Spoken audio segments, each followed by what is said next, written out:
let's go ahead and hear Solomon. Okay. I'm Solomon Andrews. I work over in Waukesha and Iroquois County, but I also cover Trenton's office when he's not available. Basically, what I'm going to do is pick up where he left off and tell you about more programs that we assist producers and farmers with. Another program that we are pushing a little bit is grazing. So if you have any cattle, sheep, goats, we assist with helping address the resource concerns that you have out there. Now, things that we cost share on for goats, cattle, is we assist in paying on fencing, water facilities, helping replant the pasture, and interseeding lagoons. So if you got existing cattle, one thing you have to already have these animals for us to come out and assist you with giving you cost share on. So if you got existing fence and the fence is not already up to par, we will assist you in installing brand new fence. Let's say you don't have the correct amount of watering facilities to get water into your animals. We assist in putting in the pipeline, watering tanks. We actually come out and do all the engineering and design. Only thing you have to do is just get someone to construct these particular practices for you. We also, help you figuring out what type of grass or lagoons to plant in the pastures for your cattle or goats or sheep can graze on. Can I ask, the fencing is just for the livestock? What about chicken, things like that? Chickens, I have to verify that. Right. Chickens, I have to verify. We probably are only paying for fence on grazing animals. Yeah. Or grazing. Yeah. Because in order for us to pay for the fencing, it's part of the grazing plan she's going to cover.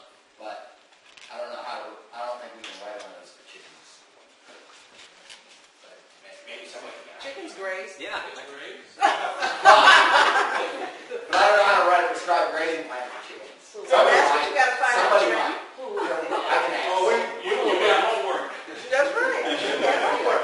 We will look further into that for you. I'll get your name and number before I leave it out. Get that answer for you.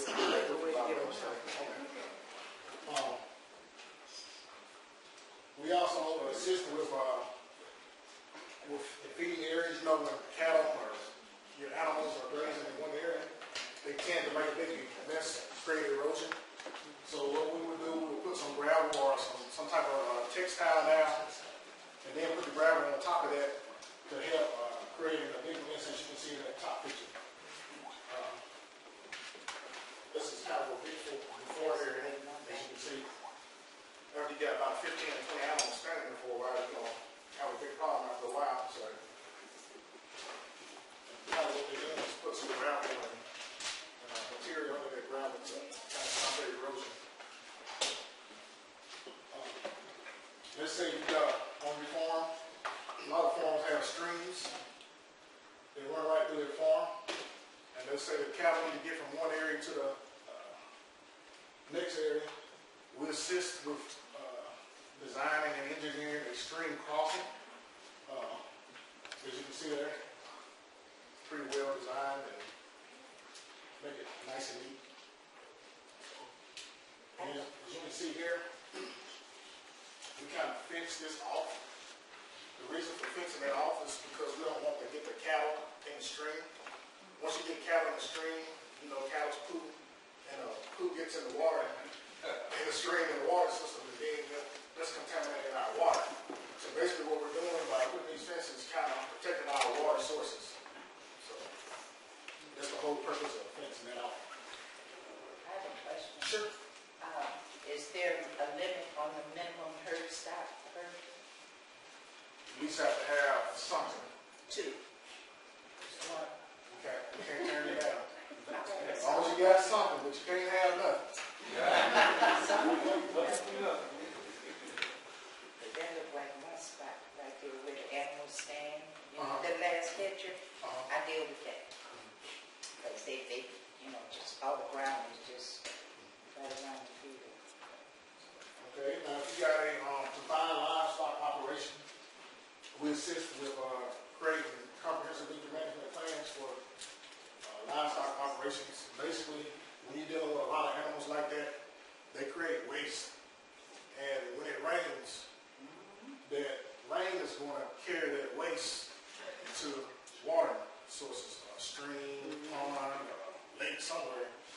that's going to create a disease in the water that you eventually want to drink.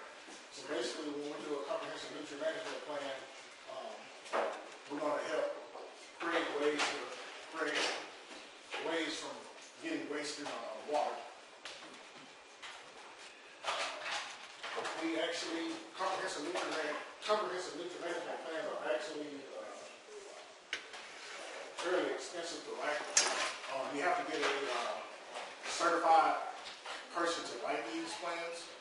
So what we do, and we'll assist you in getting that plan written. So then after you get the plan written, it can be implemented. And we do highly advise people to get comprehensive nutrient management plans written when dealing with animals, because when you have a lot of animals in confined space, EPA is going to get involved, going back to getting the wasted water. So, What is the number? You said a large amount. A large amount. I would say more than 20. More than 20 in one of those places like this. Is that a combination of cows and goats and? You call it a nutrient management? It should be poop management. They just put a fancy term on it. Right, so it was amusing me. I was trying to figure out what it means. One animal food to another animal's food. It's all good. It's nothing wasted if you know what you're doing. No waste, practical. And I know we assist with building stat facilities. If you got grazing animals, a lot of people store their poop. Because they use it on fertilizer. You know, it's considered like a natural fertilizer. So all producers do that. This right here is what you call a liquid. Oh, I'm sorry, Solomon. If you can go back. I'm just trying to understand how did you protect the manure from getting? I'm probably going to use my old terms, but the manure from getting into the stream. What did you do? I mean, this. The engineers do that. I mean, Well, they're putting it in a spot that's going to be protected from getting rainwater and things like that. Just right over the roof on it and it's contained on the sides. Keep it from being a pile somewhere that's going to get rained on, and that rainwater's got to go somewhere. So it potentially could end up in surface water. So and things put like it in that. service fire cover. Yeah. Can you go back to that? And then they'll utilize it, Yes. either sell it as fertilizer or use it as their own fertilizer or things like that. Can this not also be for composting, large-scale composting? I know the ones in NRCS assist with composting facilities like that on farms. Yeah, Yes. we got Under certain circumstances, there's options for that. Okay. I haven't had to do any of it yet, but it's something that's on our cost share list. Because I know, yeah, we encourage everyone to start, at least they have their composting areas. Yes. Yeah, and sometimes they may have larger composting than, especially with people who have large animal stocks as they go. So it's similar to that. And that's the kind of structure of the deal, right? I think we have a picture of one. Oh, you do? Okay, I don't know. that'd be great. I don't remember. This is basically a liquid manure storage, stored manure. That's for the big confinement operations. That's normally for people who have probably 200 or 300 cattle. Dairy farm or something. Yeah.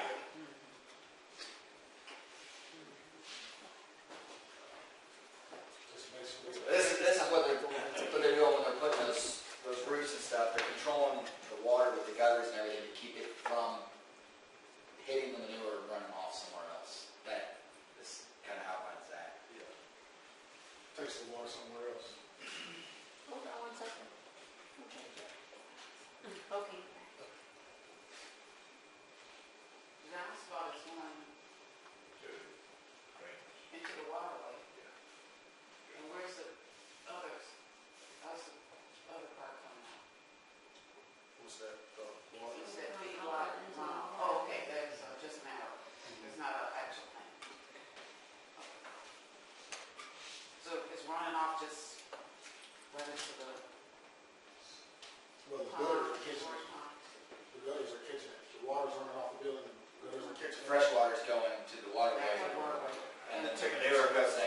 channel. So the other stuff just kind of out there, just kind of going that way.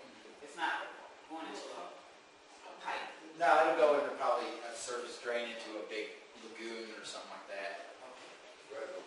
Yeah.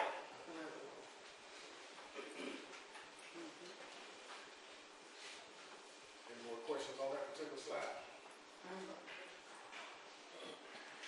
This basically where the poo is stored.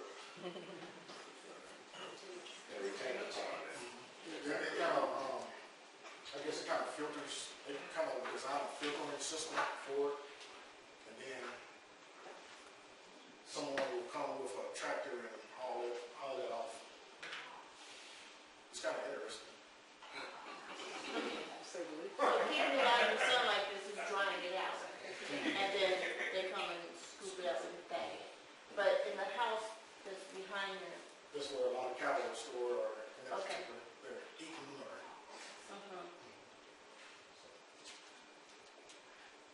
I know I was working in Southern Illinois, and I actually got to see one of these facilities that was designed and constructed. So it's interesting. We have several in Pembroke. If you go down 13 or Road 7,000, there's several big, huge pig factories enclosed, and they have those kind of operations and facilities. And I like to have something to control over waste. Yeah. But they also allow you to get into the streams, Mm. get into the waterway. And that's our main purpose of really designing these structures is to help keep that dirty water from getting into the clean water system. That's really the main point of these design.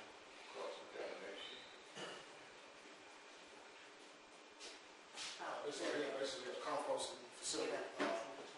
Typically, when you're dealing with 200, 300 cattle, you probably won't have 2 or 3 deaths. So they just put them right here in this facility, put soil or dirt over them, and create organic soil. Wow. So, organic soil is a crop, bro. So I can actually, okay. Go back to Yeah, do that for like chickens then. You can have dead chickens all the time. And, you know, we assist in constructing these or something. You got a lot of cattle. We assist.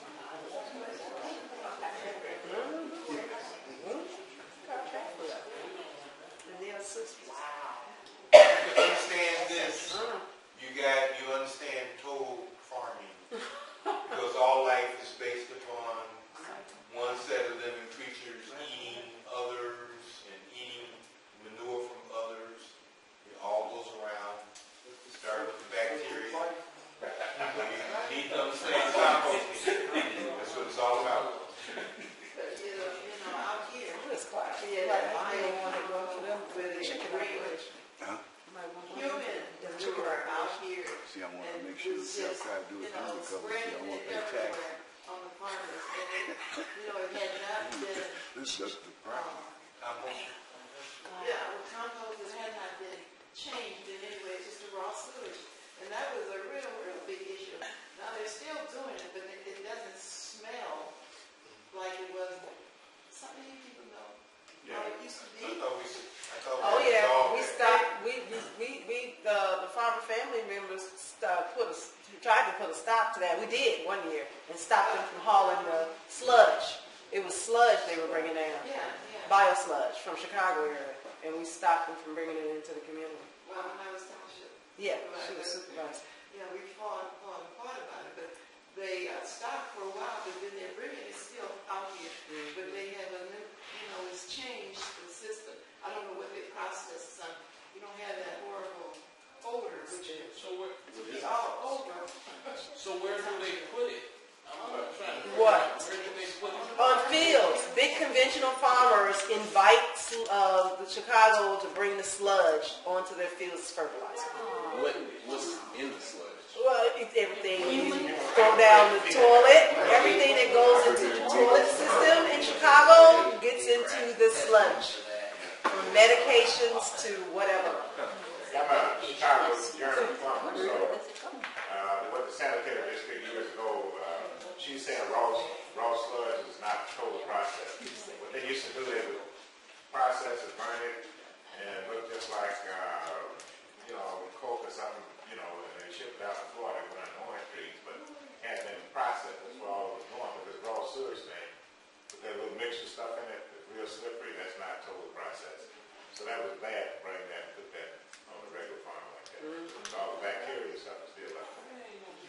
They claim that it was to the point where it should have been burned out or whatever. And they do have it bio sludge, or they took the name sludge out now. They're called biofertilizer. So if you ever see that, that's what it is. And we wrote a grant to address that, and we never did submit it, but we're gonna do that again. So anybody want to work to mitigate that and educate the people, so we don't have that stuff around here, we can do it. Let's get together and do it. You opened the can of worms, didn't you? Yes, I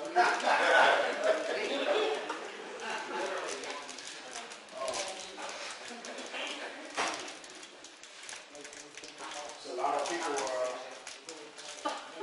transfer manure through like this, but we can assist with putting in pipelines to transfer it.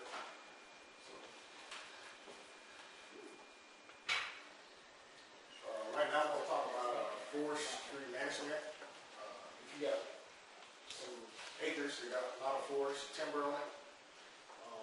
We assist with getting the forestry management plan. With, say, getting the invasive species out. I know bush honeysuckle is big in some areas. We help with thinning the trees. So if you got a lot of trees, and we help with that. What is a lot? What's the minimum amount of land you need? There's no minimum. There's no minimum. Okay. It's gotta be, You gotta have it's trees. gotta look like a forest, it can't just be. No, it looks like you guys will have to come out early spring, because you can't get through it once the spring gets going. Okay. So you got a bunch of invasive species in there. Yeah, Invasive species. got all kind of stuff, and I don't know what. Invasive species is a plant that you don't want in there. It's a plant. Any plant that's annoying. Well, you all will come out and just check it. Okay. And then we can tell you, get you in touch with a forester, and they can write you a plan up. Basically what their forester will do is tell you we'll spray X amount of chemicals on the plants to get rid of them. We have organic spray. Oh, Yeah. They do. They have some that they can just drop. They'll come out and cut like portions of your land and expose the tree, the bottom of the tree, and then they'll put a poison right in the tree itself you can do it to kill the roots. chemicals going through It's the to protect the soil. A lot of people spray chemicals, but you can do it by cutting. Yeah. And when you cut it, you have to do it 3 years in a row. You have to do it very often, which will require more work than chemical. But there might be some organic spray that you can spray to get rid of them. Yeah.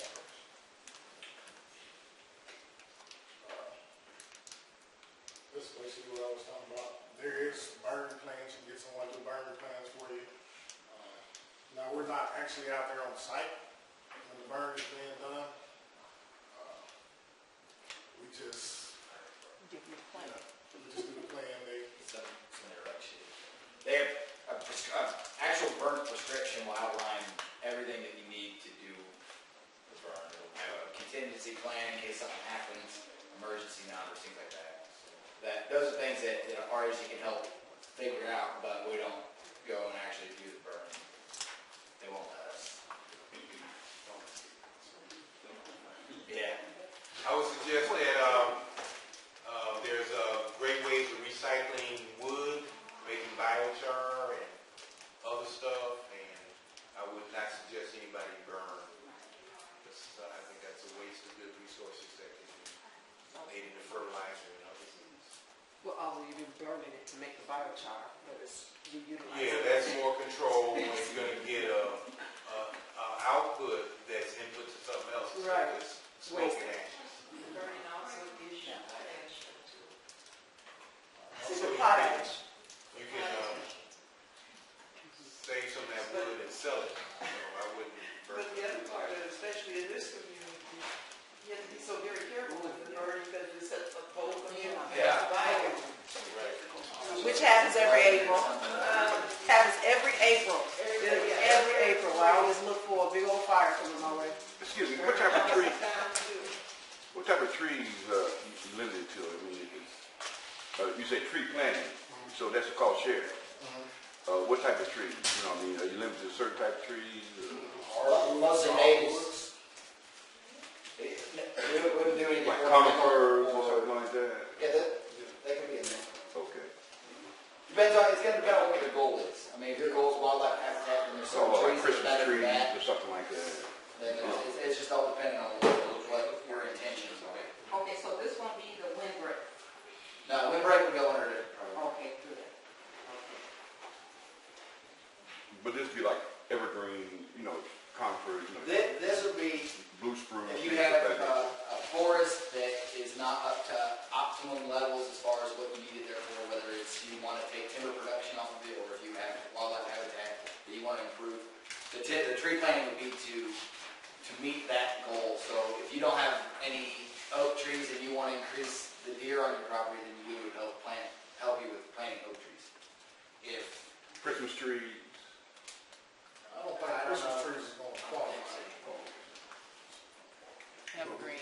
Well, that'd be more like, most of what, our goal is never to help somebody begin production, it's to conserve a problem, or to fix a problem that's due to their current operation. So we try and stay away from production and are based more on conservation or like land improvement. Like you said. So like if we give you a bunch of pine trees and you're just making a Christmas tree farm out of it, then we're basically starting a business for you. Okay, And that's not our goal. The next program, all that we just talked about, I talked about, and to what Trent talked about, fell under equip. That's one program. This next program is the CSP, better known as the Conservation Stewardship Program. This program is becoming pretty popular. This program right here rewards you for being a good conservation steward, being a good foreman, trying to be healthy. So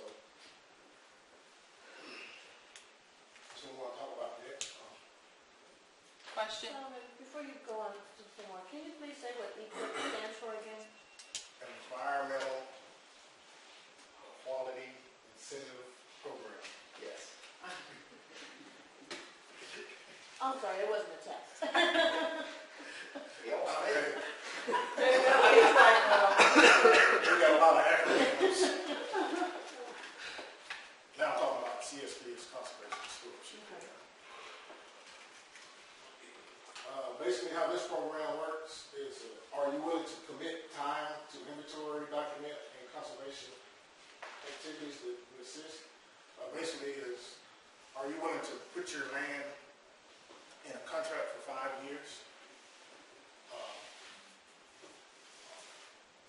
And to maintain the constant, everything that you're already doing, and then in addition to what you would, in addition to the extra conservation that you're going to agree to do, it's got to be for 5 years, no longer, no shorter, and it's got to be on land that you have control of for 5 years. So if it's a lease that you're releasing that farm, then you got to be able to prove that for 5 years you have control of that piece of land. So people that own it's a non-issue. You just can't sell it in 5 years, or you'll owe the money back that we paid you. So if you don't own it and you're listed as an operator on the farm, only thing you would need to do is just get a written statement from the landowner saying that you will have control of the land for 5 years. That's the only thing that you do. Is this only sort of registered for what you intend on doing? So we're talking about small farming. So we start off with this quarter-acre, half-acre, move to an acre, but you've got like 10 acres. So this is going to be for farming, that's going to be for wildlife. Is it per section, or can you grow? Or There's is it different only? sections. This CSP falls under forestry, crop, and pasture. So basically, Yeah, if you've got all those different land uses on one property, a CSP contract can be all encompassing with the type of enhancements that you're willing to do. But there's got to be a baseline. You've got to already be farming on that piece of land. I see. You can't change through the process, you can't. Well, things can change, but you have to have a history of farming there already. It can't be brand new land that's never been farmed, because this is rewarding you for farming as a steward, but if you haven't been farming there, then there's no reason to reward you for being a farmer. So if we complete this program, and like a new farmer who's never done New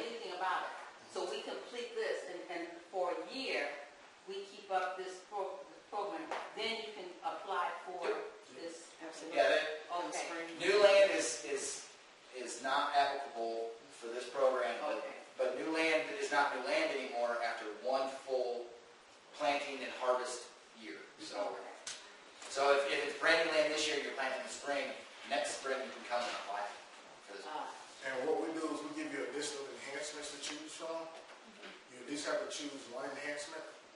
We give you a list of enhancements, over 200 enhancements that you can choose from to improve your land. You can choose as many as you want, but you at least have to choose one. Of course, the more enhancements that you choose, it's going to boost your payment up more. So your payment is based upon the number of enhancements you're doing and the quality of environmental work that you're already doing on your property. Now, in my county, Iroquois County, the average payment last year was about $25, $26 an acre. And it's For 5 years. for Each 5 year years. for 5 years. So you get a payment once a year for 5 years. Do they take in all your land, like you said, got an umbrella? For example, you might be 20 pages on 5 acres, 9 acres. The program's still there. We enter all the traction to the system. Some of it released to somebody, how much they some of it released to someone. The program is for the, really for the operator. You can talk to your operator. If you tell your operator to come in to our office and you want 50% of the payment, they can, you can work that out with your landowner, so you can give them 50% of the payment and you take the other 50%. So it's really how you get your operator work it out. Doesn't seem like much, but it comes in handy. The person who's the land has to make an additional investment and you reimburse it, or you pay for every time. Once you complete your enhancements, So who pays for the enhancements? well, you do enhancements. You bring the receipts like cover crops. Cover crop is in this particular program. But that's a cost share enhancement. Yeah.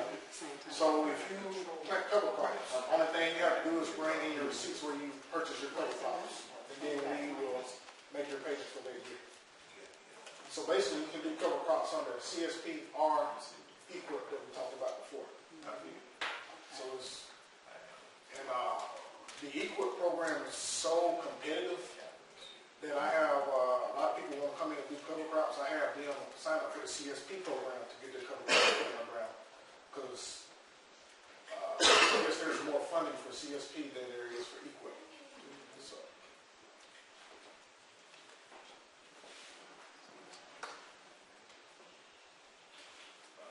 Basically, to become eligible for the program, you got to have FSA records.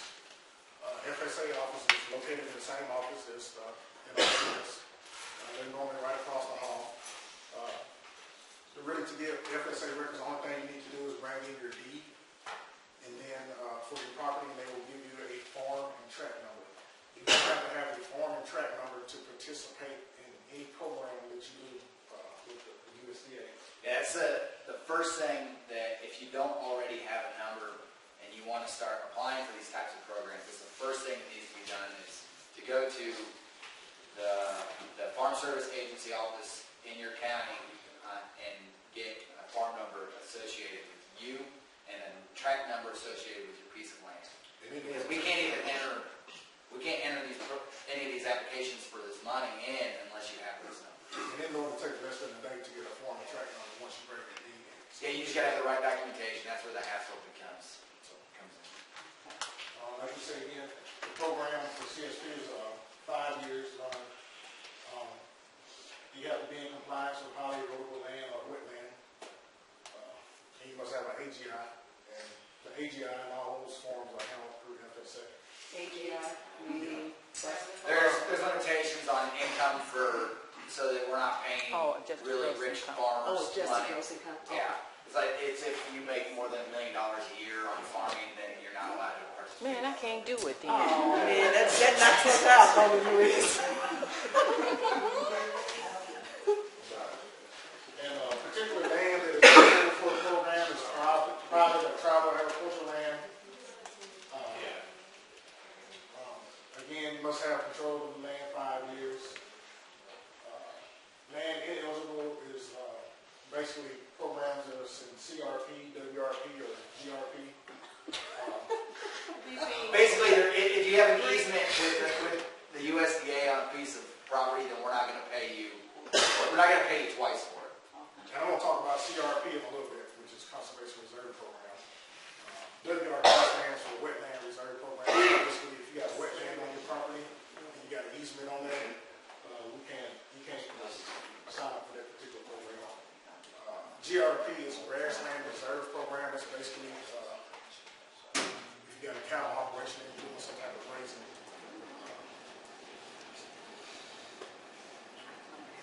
That's what we just went over. But this is, when you go into the Farm Service Agency to get your farm track number, this is what you have to have no matter what. You can't, they won't be able to do the paperwork otherwise.